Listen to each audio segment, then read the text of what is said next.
What is going on, you guys? Welcome back to the Help More, Sell More podcast. My name is Jeff Burlingame. I'm here with my co-host, Joe Marcoux. Joe, how you doing tonight? Any better, there would be two of me. It's a scary thought. My wife just goes, no, two Joes, please. Just one. No. I love it. All right. So if you guys don't know us, this podcast is pretty new, and it is all about helping you help others. The more we believe, the more that you help others, the more you're going to sell. The better the world is, a more positive place. That is what this is all about. We are here to dispel the sales rumors, myths, lies, nonsense, and to fuel you with some amazing action steps that you can take right back to your business today to move yourself closer to personal wealth. And of course, in the end, to help more people. That's what it's all about. I come from Burley Sales. You guys can go check me out, burleysales.com. You can also check me out on Instagram at Burley_sales, and that is BURLY. And I offer a sales program, online training, as well as one-on-one mentorship. Joe, where can they find you? You can find me at SOSDOJOE.com, the SOSDojo.com. It's a great place to come and practice handling objections. And if you go to SOSDojo.com, that is Dojo, DOJOE.com, click that link and you can actually get a complimentary session with any one of our groups that we have all throughout the week. So this is the Help More, Sell More podcast, and we are thrilled to have you watching and or listening, because we're here to help you help others so that you can grow your business and decrease your stress in your life.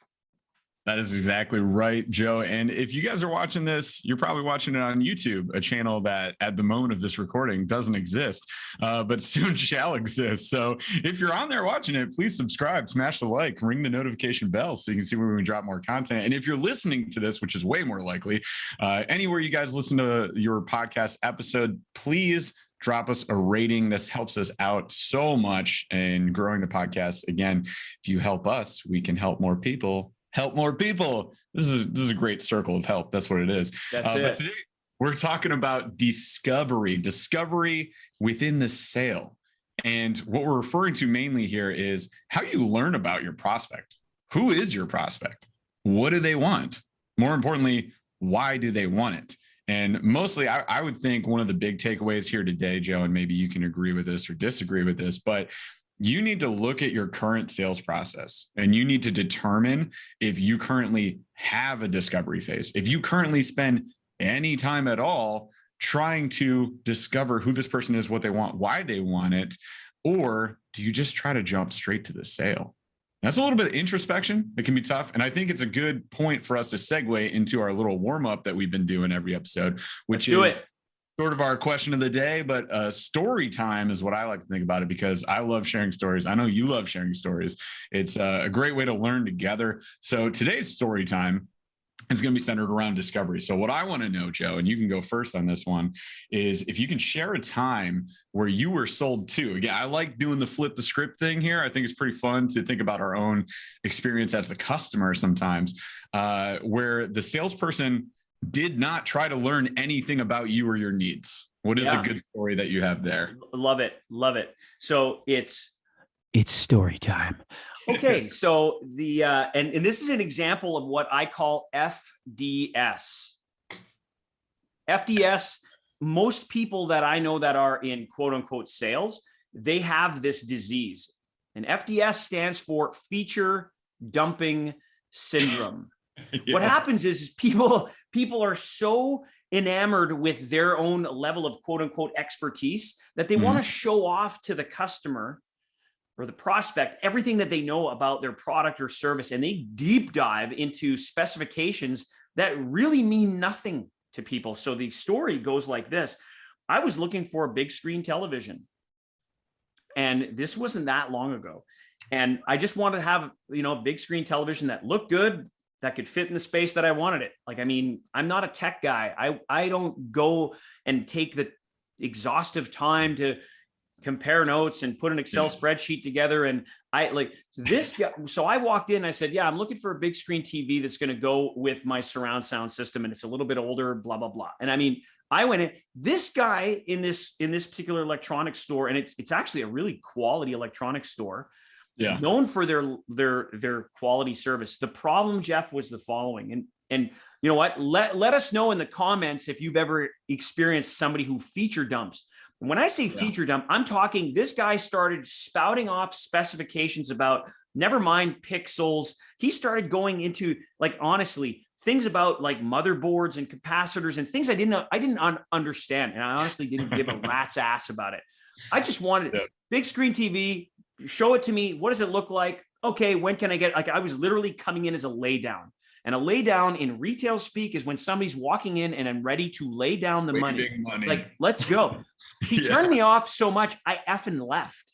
Oh my gosh. Didn't ask me anything about, well, what's the space? How many people are looking or will be watching typically? He didn't ask me about my current stereo system and or surround sound system. How old was it? He probably could have sold me the TV and a whole new system. I'm not kidding. Mm-hmm. And I was honestly open to the idea of spending even more money.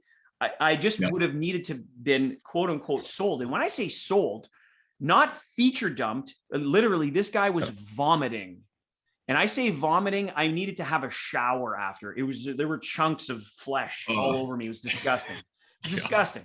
And I'm serious. Like, I left that place going, oh my God. And it was like, Shauna, this guy was brutal. I said, let's go over here. So we went to another store. Yep.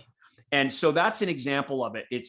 Feature dumping doesn't help you guys. And Jeff is masterful at the discovery phase. What some people would call, if you're doing business online, you call it your discovery call or your clarity call, right?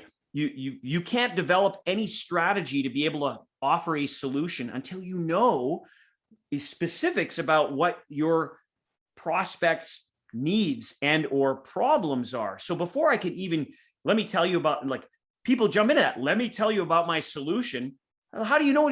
Like, me walking in, if I said, I'm looking for a TV, is it for me or am I buying it as a gift? Didn't even know, didn't even care, didn't go for it. Like, it was like, holy shit, man. So yeah, it was awful. It was an awful experience. And literally this was just about 4 years ago. How about you? What was your example of somebody just not care? Like, and like, that's the example. They didn't care about my needs. They cared about their ego, focusing. And this is where, again, they weren't helping more. They were working more at their own pride and ego. Let me show off everything I know about my product. Like that, dude, you're giving salespeople a terrible name. And I can tell you, the way that people, you and I both know, Jeff, don't you agree that people are already coming in thanks to mobile phones and the internet, that they're already armed with information? Oh yeah. 100%. Like, I don't need the feature dump because guess what? I saw it 6 times on Google, dude. Right. Like, you're just spouting off features that are readily available to every individual. And if I cared about them, I would have asked about them. Exactly. Yeah. So what we need is that relationship building so that people could truly understand, because I want human interaction and I want somebody to validate my decision-making process. Exactly. That's really what good salesmanship is. It's asking good questions. Okay, I'm going to validate this, and then giving me choices, because wouldn't everybody listening agree? People don't want to be sold. They want to choose to buy. So I love it when my clients, my prospects come to me and I ask them a series of questions, and then I give them choices and they go, Joe, I'm going to do this. And then because they believe and trust, because they see and they hear my authenticity and my care, they're going to say, what else do I need? And I'm not there to throw them and sell them things that they don't need. I'm there to help them, because we talked about this before we started. Business today is not built on one night stands. It's built for long-term relationships. So how about you? What's your example of somebody like completely, not getting the play and it's not discovery with you? They're just trying to sell you, close the deal. I have too many examples, and I'm sure that all of our listeners have this too. Like, everybody has this example. This has happened to you. I guarantee, without a doubt, this happened to you at least once, probably more than once, maybe a dozen or so times. And I have at least a dozen or so that I can think of off the top of my head. I shared one already, I think an episode or 2 ago, about the furniture store, right? And that was a great example. She didn't care where this stuff was going in my house or why I was getting it. She just chased me around the furniture store, which was awful. And I left there too, just like you left the TV store. So My example actually goes all the way back to when I was a wee lad, graduating high school. Just a wee lad. Just a wee lad. And I got, they had a graduation party. I got all the graduation money. I put it all together. I'm like, you know what I'm going to do? I'm going to go buy a computer because that's what college kids do. I got to go get a laptop.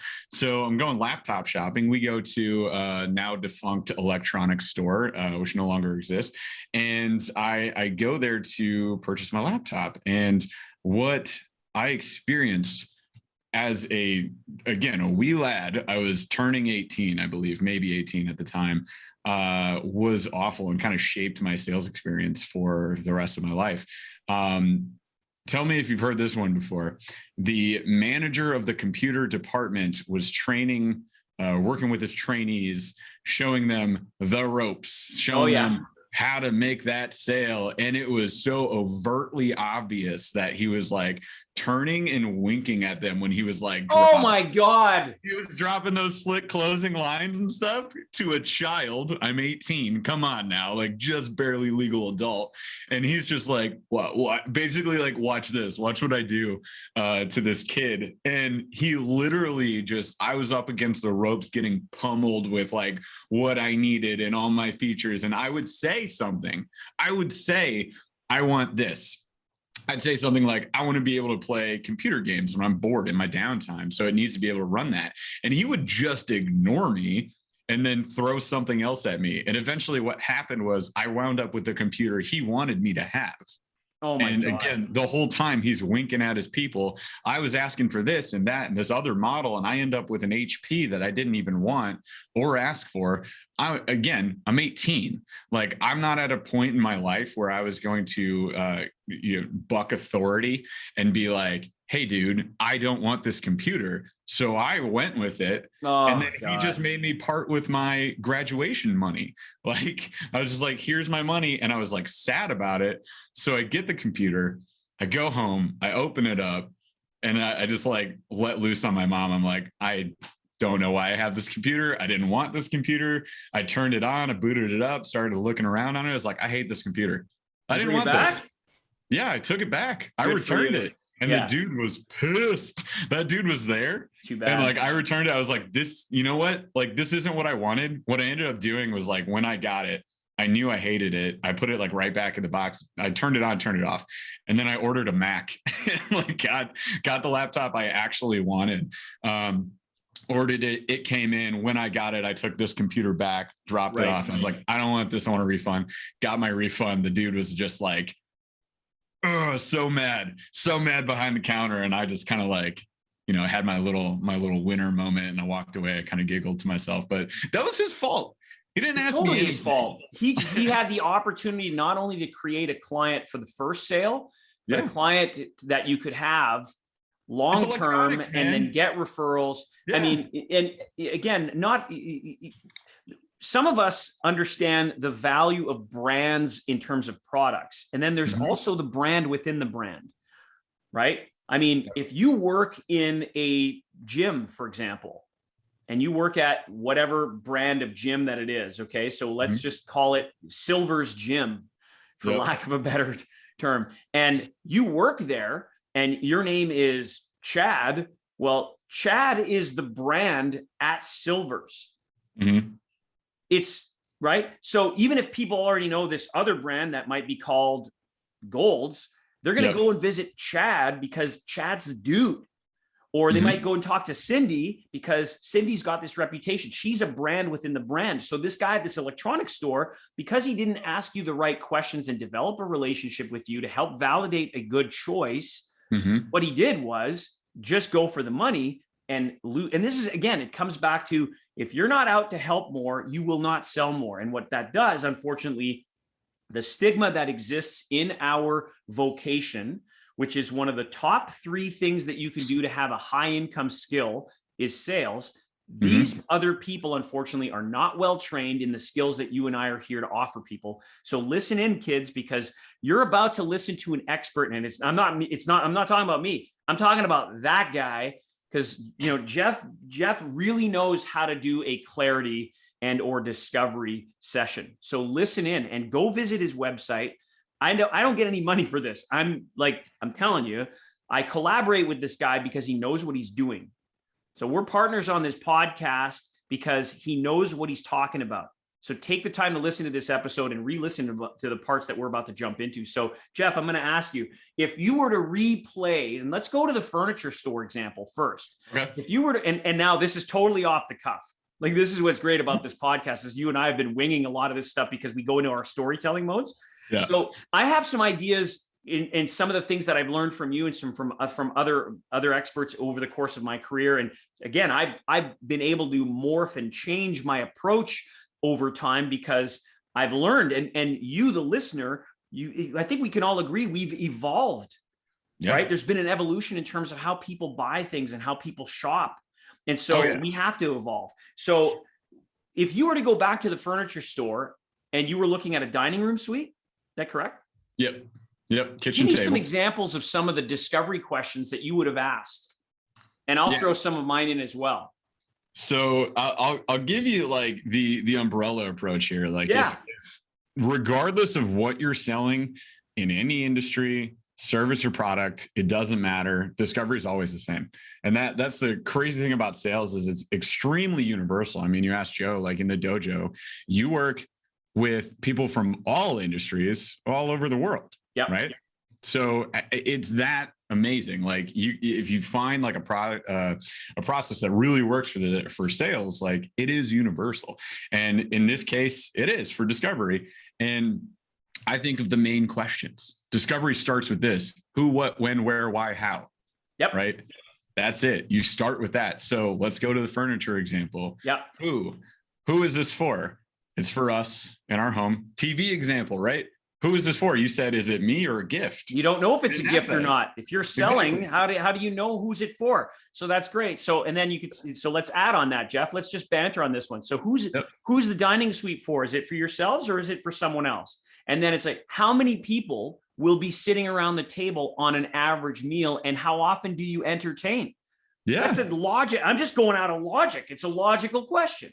Exactly. So you say, where in your house is this going to be located and how big is the space that this is going to be located in? Because when you walk into a furniture store, you kind of like walk by the King's Castle suite where you have like the Knights of the Round Table, gigantic table that you could sit around. It's like, okay, so you're in an apartment. Well, guess what? You can't we're not looking at this now. Yeah. It changes what you're talking about. You don't live in Camelot. You live over here. No problem. Exactly. Yeah. So not the giant marble table. Okay, moving on. And then, I don't know, maybe designate what kind of budget are you looking at? Like, are we looking for just this massive, the marble table, $7,000, or am I not in the realm of reality here? Like, what's going on? So maybe just ask questions that get you to that, right? I'm not saying straight up, what is the budget? Because that is something that we kind of want to avoid in sales because absolutely you pinpoint, you put yourself in a box at that point. But maybe it's like, okay, you got a young couple just moved into their first house. Right. It's a smaller house, or they're in an apartment. It's like, let me try and sell you a $7,000 marble table. I don't know. Maybe I'm going to spook the new couple out of here. But you try to start asking more of these questions and you get a better idea of where this person is coming from and what they're really looking for. So, she didn't even ask me if we were in a new house. Okay. Here's another interesting example under this context. So whether, and again, you bring up something very interesting here in this discovery process, and you bring up this young couple. We as salespeople, and I used to make this mistake. I used to make this mistake of profiling my clients when they'd come in, and I'd go, okay, they don't have any money based on whether their age or what they were wearing. And so, I snap out of it, Joe, and I've got stories that I can tell you, and we'll share in another episode of how profiling could get you into serious trouble and you could lose big money. And I've been there, and I don't want that for anybody. So make sure that you subscribe to this podcast because I've got some gold coming in the future. But I'm going to drop some gold right now in this context. So okay, you got a young couple. It doesn't matter what they look like, what their age is. I would ask them, so how big is the space that this is going in? Because again, I don't know where you live. Is it an apartment? So is it a house? How big is do you have an actual dining room, or is it off the kitchen? So if you were to say approximate measurements, what would that be? And then I would ask other questions such as, so again, how many people, how often do you entertain? Right. Or, and then use stories. I would use a story. So, for example, like one of the things that we have as a tradition, right? Family tradition. One of my traditions is we actually always host Thanksgiving. So because of that, we need to have something that the table can expand so we can have leaves in it. Not everybody would need that. So let's just ask, do you have any family traditions? And now I'm going to start asking questions about family. So how many people are in the family? And then I want to make a connection on that because it's emotional. Does everybody understand that? I mean, Yeah. if I'm not going to start talking about, well, the wood on this is oak and this one's pine. Because I don't care. I don't care. Yeah. Like, and that's the problem that people have. Like, let's focus on the relationship and get to know what their needs are. Yep. And then I'll go over and I'm going to give you choices. What are some other questions in discovery, Jeff? Because you went into the who, what, where, when, how. Go ahead.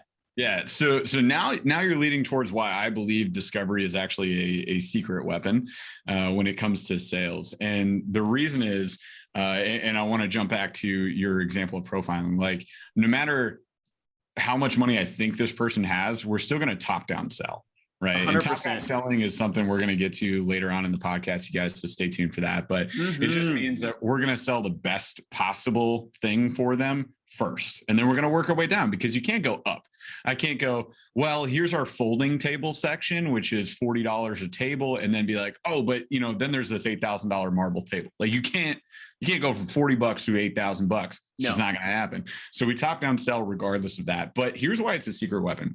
You're getting into something that's very important territory. The two most important questions I believe in discovery are what and why, right? And the reason that these are important is, well, only if you do them right, first of all, but the reason they're important is if you know exactly what this person wants, which means you have to get very specific and you know why they want it, but more importantly, they know what they want and they know why they want it, then it is so much easier to create this emotional connection, or what I think of as an emotional tie down that Joe is talking about. So the emotional tie down that Joe is going to is he's getting this person to think about get the big picture, this Thanksgiving dinner with the family. The key word there is imagine. Yes. So we're getting this picture there and they're imagining that Thanksgiving dinner.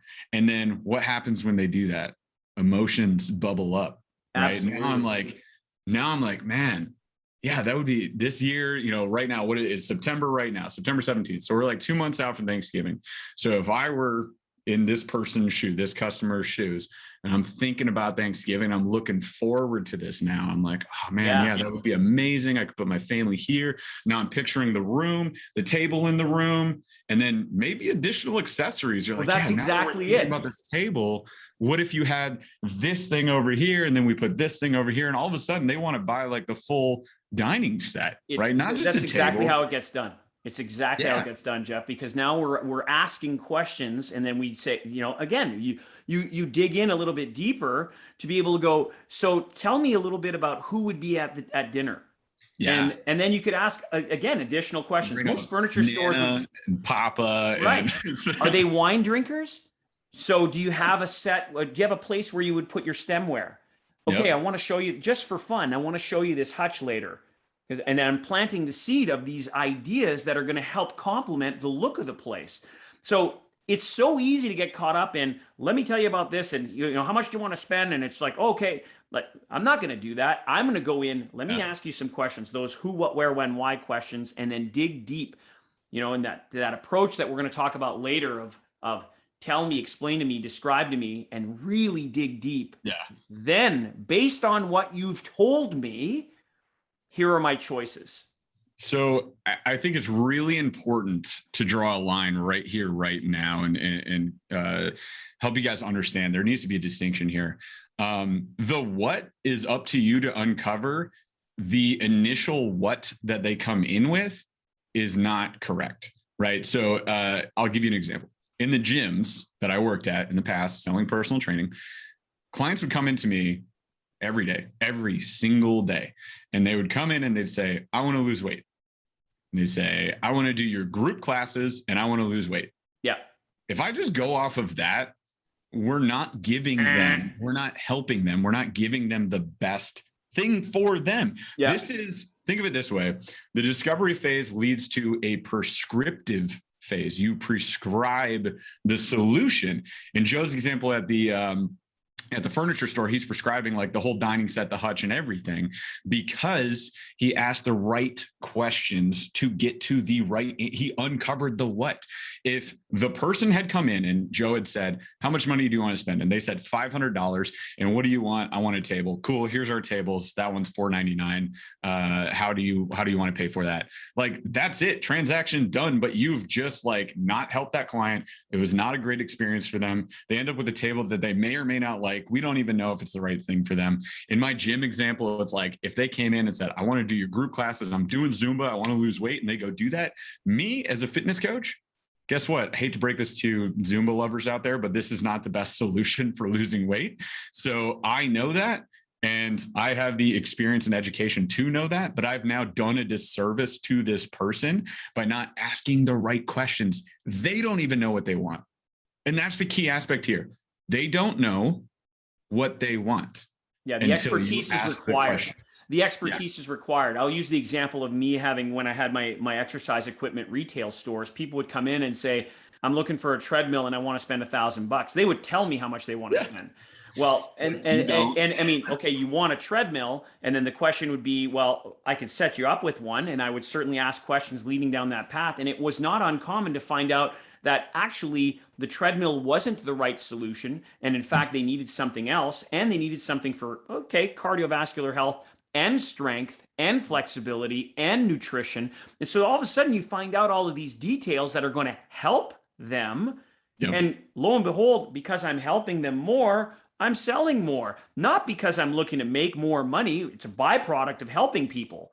What I'm doing is I'm giving them the solutions that they need, and they're getting an incredible buying experience, and they get to choose. And when you do a great job of discovery, Jeff, do you agree that you get to a point where people will look at you and say, Jeff, what do I need? Yes. Well, once you've established that level of authority and expertise, where and this is why I call the next stage the prescriptive phase, 100%. Because it's like you're the doctor. They're coming in with their symptoms. They go, Doc, my stomach hurts. And you're like, well, that tells me nothing. So you run some tests and you ask questions in the case of sales. And once you determine what the probable cause of these symptoms are, then you write a prescription. You say, hey, here's the solution to your problems.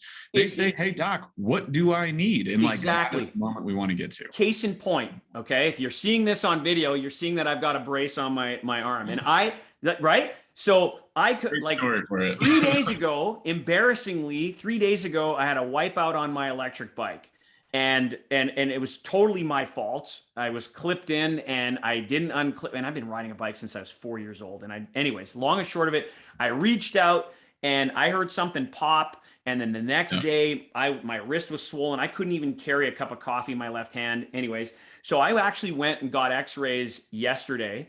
And when I went in, I was in my mind, I was convinced I've got a hairline fracture here. And so, like, just, I'm going in thinking, yeah, just cast me up. Let's go. And they're like, we're going to go through, and they put me through the ringer of tests, right? X-ray, blah, blah, blah. And it was like, yeah, it's just a bad sprain. Put this tensor. And I actually said, I've already got, lifting strap at home. I'll just use that. Don't worry. And it was exactly what I needed to hear. And they were like, they're the experts. I said, I'm not going to go Dr. Google here. Right. And that's the problem with a lot of people, is that they do all this research and they just go down the wrong rabbit hole. Everyone who's listening right now, you're experts in your field. And what's really interesting about the skill that you're learning through us, sales is transferable. If you decide to change like your career path, if you're going to be in sales, that's your career. What you offer to sell people or help people with, it's transferable, you guys. Yep. So if you want to go from the gym to power sports, to nutrition products, to travel, to textile, it doesn't matter.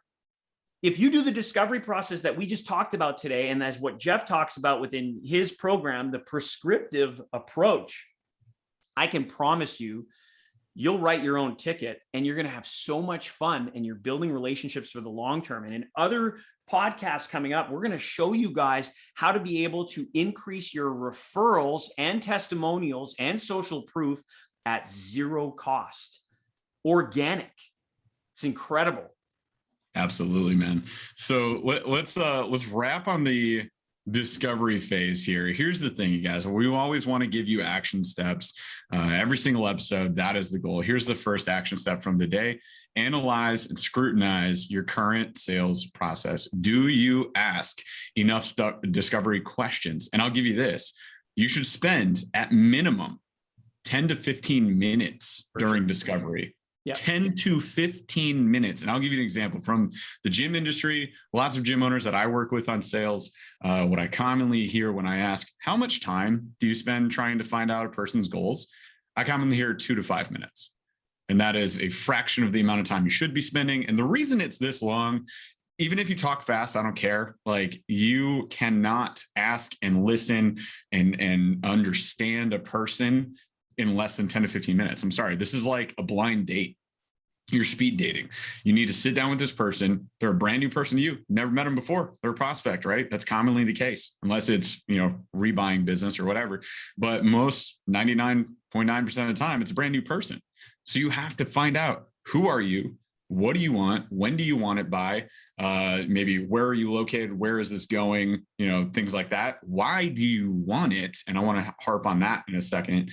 And then the how is your job. Like, I did mention how, but the how is you, right? So you cover that part. Also, they don't care. Also, this is why I tell gym owners, for example, and I want you to apply this to your industry that you're in right now. So you, listener, apply this to a gym owner. What I will say is, you do not need to do a gym tour. No. You don't need to walk them around the gym. In fact, you shouldn't. And you also don't need to tell them, as a personal trainer, for example, how you're going to help them lose 20 pounds, because guess what? They don't care. Did Joe care how many HDMI outlets or component cables were going into his TV? No. Nope. I don't care how it works. I care what it does for me, and I care how it makes me feel. So jumping into why real quick, this is the absolute most important thing. Obviously, you need to know what a person actually wants. So that is, bar none, extremely important. But why they want it is why they buy. Yep. Why they want it, if you find that emotional tie down, why they want it is the difference between you trying to handle 7 objections and having a tough sale, and you handling 1 or 2 objections and having an easy sale. If you know why, if they know why, then they want it. You create this. We talked about false urgency last episode. You create that urgency out of something closer to desire. Like, I need this. I want this so bad. People will buy out of desire. Mm-hmm. Like, a doctor could say, hey, you need this. And yet people will purchase because they want it. Yeah. Right. And then, of course, if there's pain related, then of course, and this is the whole thing. You're talking about why and why and passion are related. Yep. Right. The passion that you have or I have for what I do is my why. So whatever it is that you are offering or you're helping people with, and the solutions that you provide, so therefore it's called selling. Whatever it is that you're selling, if you have true passion behind that and you're helping people will notice the difference. The skills that you have and the tactics that you're learning in this process are applicable, but when you put that passion to it, then the discovery phase becomes a joy. Mm-hmm. And then providing people the choices, that's where it really it becomes fun. It's not work. Like this vocation, selling, quote unquote, selling as we look at it and how we define it, it's not work, you guys. It's a lot of fun. Right. It truly is. And yes, it is very profitable when you have that passion to it. The money is a byproduct. And so coming back to what you said, Jeff, you're absolutely right. And your discovery process, when you nail those questions down, then listen to what Jeff had said. It's the feeling, it's that emotional connection, both based on the passion that you have and the belief in terms of what you're offering, and as well as how you want to help people solve their challenges, whatever it is. I need a new dining room set. It's because there's reasons behind that. And then there's it could be that they do have the money to buy something beautiful and that goes into their new space. And we can connect with that. So once you get past the who, what, where, when, why, then you can ask deeper questions and allow your prospect to talk to you. 2 ears, 1 mouth. Ask the question, shut up and listen actively.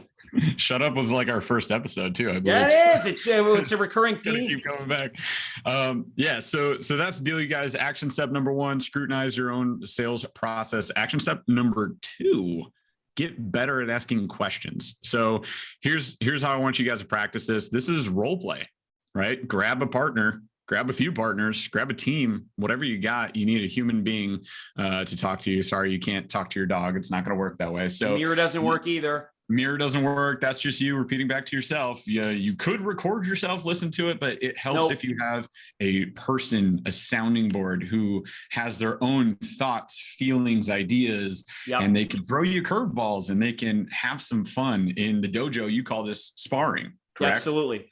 So this is a ton of fun, and it puts you under a little bit of pressure, which is how you learn and improve and evolve over time. So I want you guys to try this. And just so you know, one of our future episodes here, we're going to do a full episode on why. I'm just finding why on the hot button, as I like to think about it. So we're going to get to that in the future. We'll spend a lot of time because there's so much to talk about it. But ultimately, Joe brought up a great point here. People, and I make this joke when I'm training salespeople all the time. I think I've mentioned it on this podcast already. People are like onions. They have layers. That's from Shrek. Yes. Ogres are like onions. They have layers. So you're peeling back. Or you can have parfaits. People like parfaits. They're layers. Everybody loves parfaits. Never ask somebody, you like a parfait? They're like, no, I don't like no parfait. No, enough Shrek talk for this episode. So you're peeling back those layers. You need to practice asking questions and follow-up questions and leading questions and discovery questions to get to those next levels. So try this, play questions only.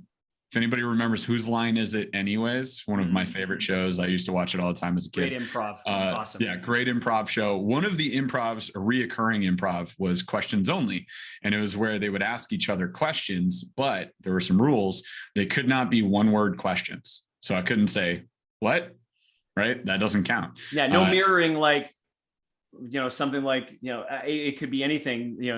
Is this made out of wood or is it steel? Steel? Yeah, you can't do that. Or you can't do, is this made out of wood? And then I say, I don't know, is it? Like, that doesn't count. So It needs to be questions that lead the conversation further along. Now, it's kind of fun. It's kind of funny, but you're learning as you do this. So it's really challenging. It's fun. It's so much more challenging than you guys think. So I challenge you to do a little role play session here. Spend, 20, 30 minutes. It's kind of a good warm up if you're going to role play the rest of your sale or role play objection handling. Doing something like questions only is an easy, fun, ice-breaking challenge to warm you up to do more role play. So I challenge you to go do that and try to ask, as I said, questions that lead you further along. So in a sales situation, I'm going to be asking a lot of questions like, what does that mean to you? How does that make you feel? What would this do for you? How would this make your life better? To Joe's point, like the dining situation, the Thanksgiving table, right? It's like, how many people are going to be here? What do they like to do when you're here? What do you guys eat? Do they have wine? Do you guys enjoy that? Is it a hardwood floor or is it a carpeted floor? So are you looking to potentially put perhaps a area rug under your table? I mean, these are all, which we also sell, right? Exactly. So we got you covered. You got to go over all of these details as opposed to, well, let me tell you about telling isn't selling. Telling is not selling. The whole point, go to Burley Sales, check out the website. Discovery is key. Today's podcast is absolutely critical to understand that discovery is the way to sell. Discovery is the way to relate. Discovery is your long-term plan for your business and sales growth. Love it. All right. Great spot to wrap this thing up. Action items are listed, you guys. We'll list them in the show notes on this podcast as well. Again, be sure to subscribe to the podcast, drop us a review. That helps us out a ton, and we appreciate you guys so much for doing so. We hope these action steps are helpful, but you can help us by providing us with some feedback or ideas for future episodes by leaving a comment with that review. And if you don't know already, you know now, there's a Help More, Sell More private Facebook group that you guys should join. Come and join. It's free. We're going to be dropping our episodes in there. We'll drop information in there. We'll probably do some Facebook Lives in there. It should be a blast. Yes, we will. And you're going to be hanging out with other peers that are selling and trying to learn and get better. So please go check those out. As mentioned in the beginning of the show, you guys can find us on our socials. Mine is at Burley_sales on Instagram and Facebook. That's BURLY. And then you can find me burleysales.com. And we offer a discovery call. So book your free discovery call. It's a 30-minute call with me. Go to it. Go check it out. Who, what, when, where, why. And then I'm going to tell you how. But we'll get to that point. So, and Joe, where can they find you? You can find me on Instagram at the Joe Marcoux, as well as on Facebook. And you can also go to SOSDojo, DOJOE.com. Book a complimentary session. Check it out. You want to master handling objections and make more sales. Again, it's absolutely free to come check it out. Awesome. Thank you guys so much for listening to this episode of the Help More, Sell More podcast. And we'll be back again next week with more awesome topics and action steps. We'll see you next time. Keep helping.